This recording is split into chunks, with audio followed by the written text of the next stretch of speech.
প্রশ্ন হলো কোন কোন সাদকা খাওয়া হালাল ও কোন কোন সাদকা খাওয়া হারাম, দয়া করে একটু বলবেন।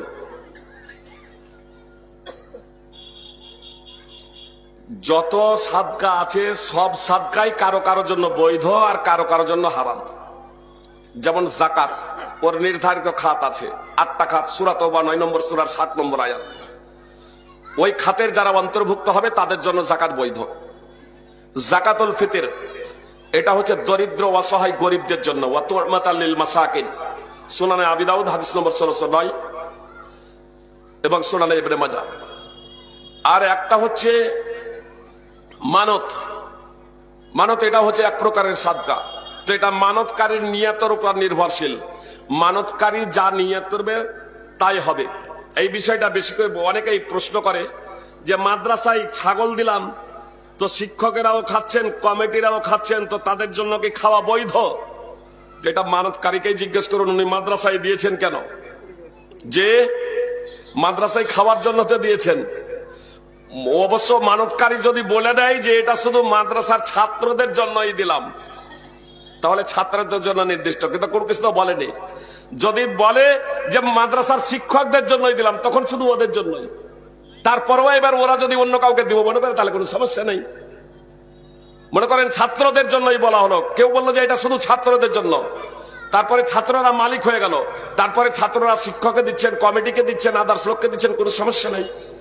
আপনি যাকাতের হকদার গরিব হিসেবে আপনাকে যাকাত দেওয়া হলো, আপনি মালিক হয়ে গেলেন, এবার আপনি কোটিপতিকে দিচ্ছেন, কোনো সমস্যা নেই। আর একটা হচ্ছে সাধারণ দান। এই সাধারণ দান যাকে দেওয়া হবে সেই তার হকদার, সেই সেটা ব্যবহার করতে পারে, ভক্ষণ করতে পারে।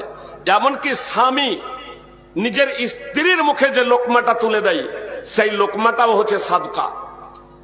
আল্লাহর নবী সাল্লাল্লাহু আলাইহি সাল্লাম বলেন, বর্ণনাকারী আবু হুরায়রা রাদিয়াল্লাহু তাআলা আনহু, যে একটা দিনারে এক ব্যক্তি খরচ করে নিজের পরিবারের জন্য, একটা দিনারে এক ব্যক্তি খরচ করে আল্লাহর পথে, একটা দিনারে এক ব্যক্তি খরচ করে দরিদ্রের জন্য, নেকির দিক থেকে সবথেকে অগ্রাধিকার এবং প্রাধান্যযোগ্য যে দিনারটা, সম্পদটা, স্বর্ণটা, মুদ্রাটা নিজের পরিবারের জন্য খরচ করছে।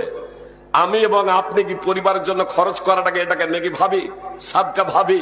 জি, যদি খোটা না দিই, এক কথায় আমার পরিবারকে, স্ত্রীকে যদি খোটা যদি না দিই, তাকে যদি খোটা না দিই, তাকে যে খাওয়াচ্ছি, পাড়াচ্ছি, পরিধান করাচ্ছি, পানাহার করাচ্ছি, বস্ত্র দিচ্ছি, সব যে আপনার উপরে যে ভরণ পোষণের দায়িত্ব আছে আপনি দিচ্ছেন, আর দেওয়ার পরে যদি কোন প্রকারের খোটা না দেন, অনুগ্রহের কথা প্রকাশ যদি না করেন, যা আমি দিচ্ছি বলে খেতে পাচ্ছ, আমি দিচ্ছি বলে পড়তে পাচ্ছ, তাকে যদি তুচ্ছ না ভাবেন, খোটা না দেন, জেনে রাখবেন আল্লাহর পথে যা খরচ করে নেকি হবে, আপনার পরিবারে যে খরচটা করলেন এই খরচটার ব্যাপারে রাসূল সাল্লাল্লাহু আলাইহি সাল্লাম বলছেন এটা হচ্ছে নেকির দিক থেকে অগ্রাধিকার যোগ্য, প্রাধান্যযোগ্য।